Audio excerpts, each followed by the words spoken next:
music has a way of bringing people together that normally wouldn't mix, and you can see that it's evident in any concert you go to, and that's something that I put a lot of gravity into that because it's a very spiritual thing for me. I see a little silhouette of a man. Gotta mooch, will you do the fandango? This is to having some of the greatest talent in Las Vegas in our home. Welcome and cheers. Thank you for having us. And your live music in Las Vegas. Oh, mamma mia, mamma mia. Mamma mia, let me go. Most audiences, they go to see a show to be taken away from their everyday life. And entertainers in general, at least the good ones that I know, they take you there, and they're great storytellers. They'll take you on a journey even telling you a story. So it's great to have you guys here. I've seen the show several times. It knocks my socks off every time. You know, they just took over. They are the best. I kicked all his friends out and brought all my friends in. Yeah, because you started with some older cats, and then You got old guys that were from the music business that I had grown with and known, and Still friends with all those guys. We love those guys.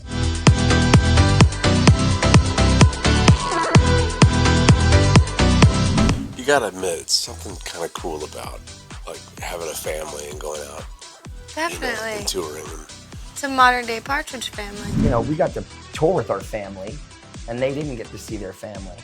So they were all like, grandparents. They wanted to see their grandkids. I felt like super bad that we were doing that. We're a big family, but those guys all have their own families, so now you come in and get to do it with your family.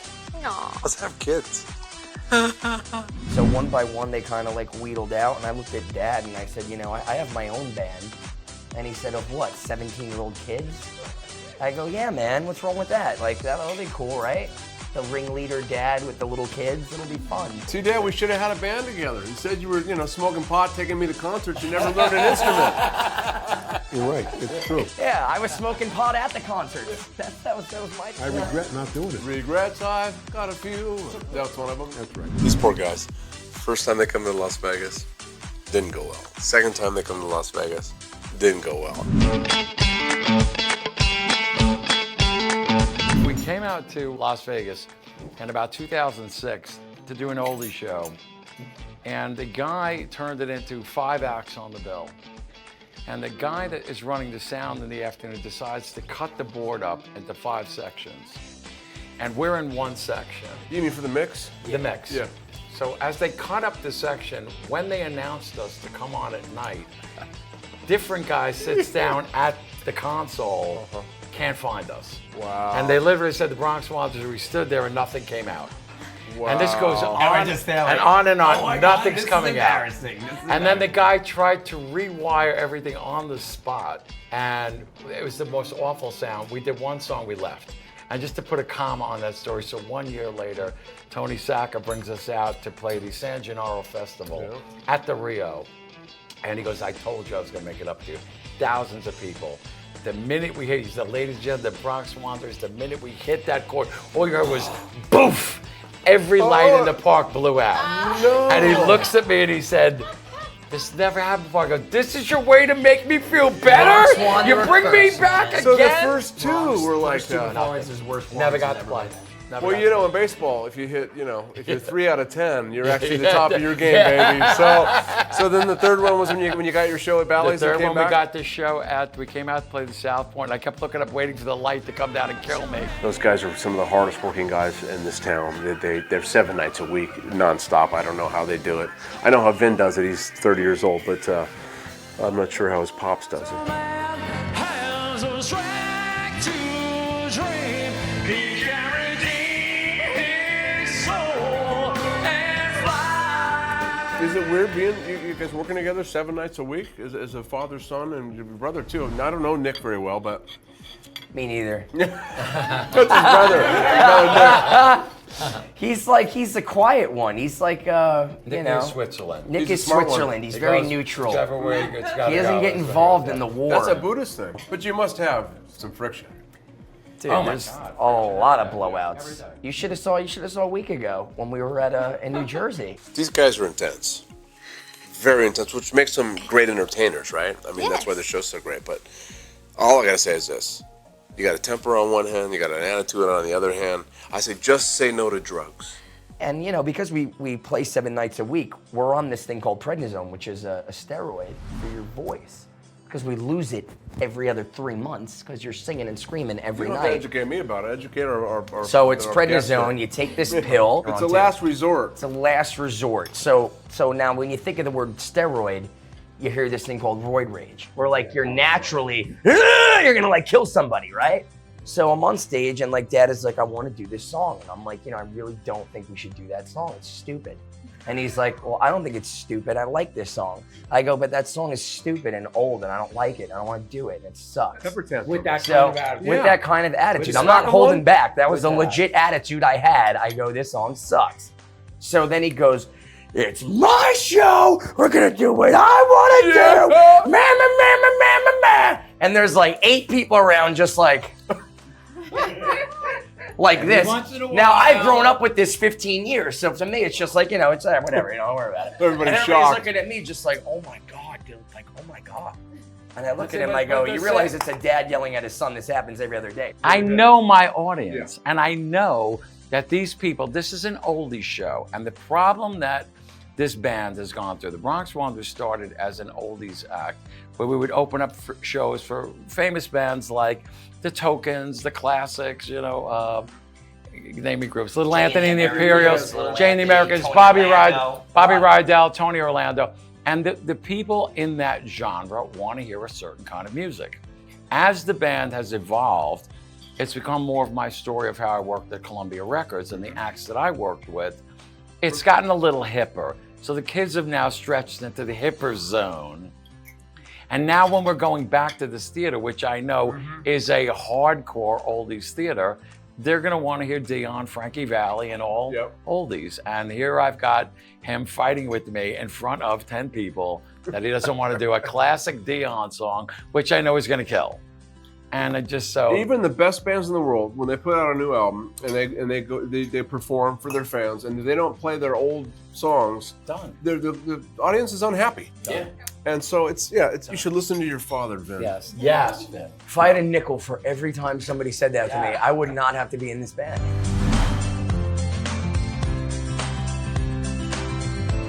He always wants to party. Party, party, party, party, party, party, party. I'm trying to get my dad to have a drink. When's the last time you had a drink? He's young. He's having fun. Yeah. What about you? You young and having fun? I'm an old soul. That's why I I married used to you. party. Oh my God. Kitty. You can't just keep partying. He's gonna figure it out. Last time that he, I think, drank with me was we were at a show in upstate New York, and some fan gave us a bunch of Cuban cigars, which was awesome. I love cigars. And we had that, and then our guitar player was this amazingly funny 70-year-old nutcase, but he was like beautiful. He'd hand the bartender a $50 bill and go, give me that whole vodka bottle. And the guy would be like, yo, okay, here you go. And he handed him the bottle, and then he goes, give me that whole bottle of Bloody Mary juice. Okay. And then you just see him with a pitcher like this, and just emptying the whole thing in the thing. My kind of Bloody Mary. Like the whole thing in the thing. And then we're pouring each other drinks and we're smoking cigars and all right. One guy quit 3 hours later, but who gave a shit? It didn't matter. We're like, fuck it, life's great. Who gives a crap? So we're drinking, me and Dad are loving each other, total love fest. Next thing you know, like he's kind of like leaning on me. Like he's leaning on me. And he's like 6'3". I'm like 5'10". Like he's leaning on me. And I'm holding this guy up right now. This is pretty messed up. It was a cigar that got him. The whole world just started. The whole world started spinning on You him. gotta try the cigar. It's from Cuba. I said, no, I really don't smoke. I never smoked. One drag. Next thing the room is spinning. He'll set you over. So basically, he looks at me after that. He goes, I gotta go back to the room. I go, Dad, I really think, you should go back to the room. So me and Jimmy finished off the bottle of, I had a great night. So he goes back to the room. He had a horrible night. He throws up in the hotel room. My mom thinks he's throwing up blood. So she starts freaking out like, oh my God, my husband's dying. Somebody call 911. Oh my God. My mom's called me. He's dying. Your daddy's dying. I go, what? Oh my God. I come over, he's there on the floor, he's like laughing his ass off because he can't even get the words out that it's not blood, it's Bloody Mary mix. And my mom was so freaked out. pretty scared at. Oh my God, she was, she was, and you know my mom. She's like Lucille Ball, Marissa Tomei, and like Snooki rolled in one. That's my mom. So, So you're a sadist. You like to see your mom in agony, worried about losing her husband, your father. it's not and agony. You think it's it's just, funny? If we had the TV cameras that night, Uh-huh. we'd have a hit show by now. That's true. But Let's reenact it. You want to smoke a did. cigar, drink some Bloody Marys? I got some Cubans. I'll get it back. I took my dad out to a concert one night, and I had a hotel room and a full bar, and I tried to get my dad to party. He's like, I'm going to bed, son. So I get Vinny. Yeah. You know, I mean, come on. And you're working 7 nights a week. When you're in your late 20s, you can continue to party, right? Well, let's see how Vin's doing in 10 years from now. I mean, he's going to run his old man in the ground, that's for sure. We used to do, at one point, we used to do My Way. And my Frank Sinatra story was, you know, it's great you're with Wayne. Wayne's like, I know Frank, and everybody knows Frank. And I'm like, oh, wow. I said, well, I know Frank, too. It's not unusual for them to know and perform and with a long career with phenomenal artists, right? And so Vinny actually, so he was always mentioning Frank Sinatra, right? And so I'm thinking, oh my God, he performed with Frank Sinatra, right? Not the case. So when Frank was going to record Bad Baby Leroy Brown back in the 70s, we had owned the music for that. And so the story was somebody has to run over the contracts to Frank's office, and it's the New York office, which he never goes to. So at the time, I'm probably about 18, 19 years old, and I'm going, oh my God, I want to meet Frank Sinatra. They go, no, he doesn't go to the New York office. It never happens. And I said, no, I don't care, I'm going there. He's going to be there. No, he's not going to be there. And they're like, look, now they start to get worried that I'm going to talk and blow the deal. They're like, no, do not open your mouth. We're going to give you a pack of papers. You walk there, you knock on the door, you come right back. You don't say a word. All right, so I go there, I'm all dejected. Frank's not going to be there. I knock on the door. Woman says, yes, they're expecting you in the back. As I'm walking down the hallway, who comes out of the back office? Frank Sinatra. And I stood there, and I'm stunned, and I'm looking at him, and he comes walking right down the hallway with me, and he looks at me and goes, kid, you're in the way. He pinches me on the cheek, and he walks by me. So I go running back to the office, I go, he was there, and he spoke to me. They go, kid, I go, yes, he spoke. What did he say? He said, kid, you're in the way. That's great. Oh. You get a free pass, an entertainer, right? Because, you know, as we've climbed the ladder in our careers, we're meeting some pretty amazing people. Yeah. Okay, so you get a free pass. Who would that be? I don't know. I didn't know. Jude Law's pretty hot. Jude Law. Huh. He's not a musician, though. I tend to Just like have to be a musicians. musician. Who would yours be? I wanted to get out of this before she asked me that question. Well, you know, I'm a Charlize Theron fan, but she's I not a could've told musician. you that. As far as the singer goes, it's not fair to remind me. Really? She scratches the back of my back. Oh, sorry, is that too much? It's like, yeah, keep going. So my wife and I, as we're dating, I probably got about 6 or 7 gold records that are just coming in, and I'm just like, wow.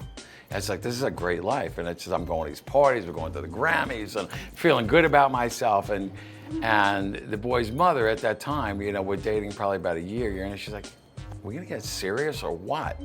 And I said, I don't know at this point. I said, you know, we really got to think this one out. She goes, what do you mean? She goes, I said, no. I said, wait a minute.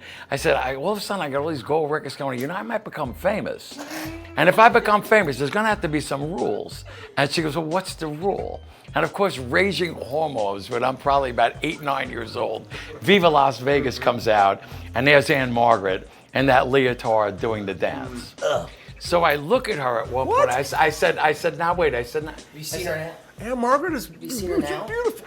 yeah. We're not talking about now. She's still beautiful. So I wind up, I say to her, I said, look, we gotta have rules. And here's the rule. If I ever get famous, and I ever have the opportunity for one night to run off with Anne Margaret, you have to let me go. And she goes, get out. Like, you'll never even get famous. Like, you'll never get in the same room as Anne Margaret. So I said, no, let's come up with a game. So we picked 3 names each. And the deal is if at any time during our marriage, we get to run out, we're allowed to go, no questions. Okay, great. So now 30 years goes by, and I get a phone call from Tony Orlando's people that his drummer's mom is ill. Can they borrow Nicholas for the night? So I said, yeah, that'd be great. We'd love that. And we had just played the theater there the week before. So we run down to the theater. My wife and I are in the wings. And there's Tony Orlando on stage. There's Nick playing Yellow Ribbon. And we're like the beaming parents on the side. It's great. This is great. And Tony Orlando is such a good guy.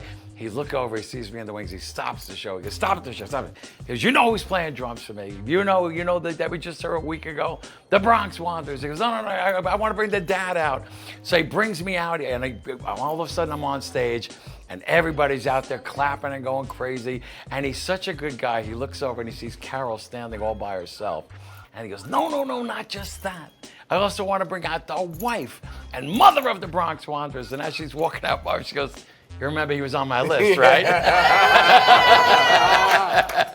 All right. Not fair. Let's digest I was still waiting for Anne play some Margaret. music and no arguing in the studio. I won't You argue, haven't seen the man. studio yet. I'm excited. Which song No, is it I again? can't wait. All I have to do is dream. That sounds stupid. We're not doing it. Yeah, it's easy to take some things for granted, and I mean that's another cool thing about this town. The entertainment in this town is second to none, and people take their job seriously. And I think if you're gonna do something, do it well, do it right, do it with all your heart. And I know we do. It's working out pretty good for us. Dream, dream, dream, dream, dream. Dream, dream, dream. Whenever I want you, all I have to do.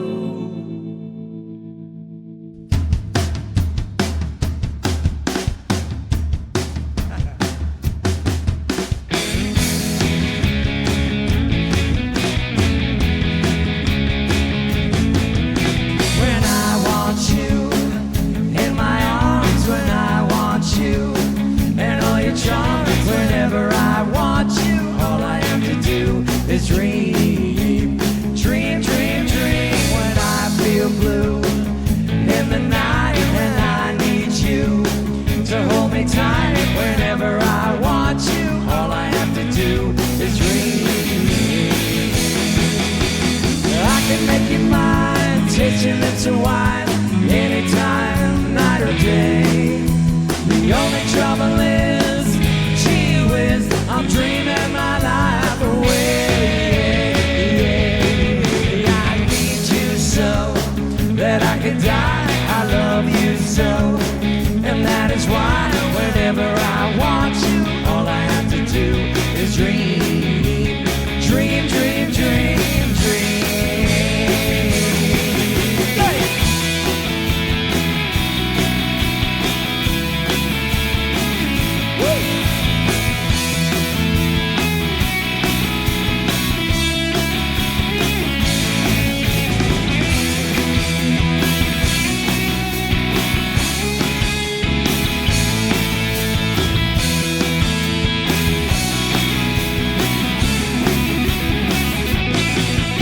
Come on, Jack.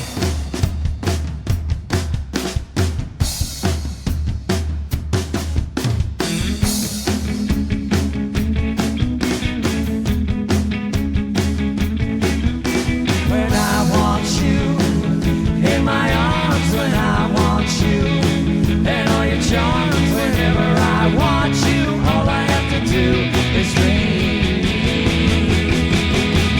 I can make you mine, taste your lips of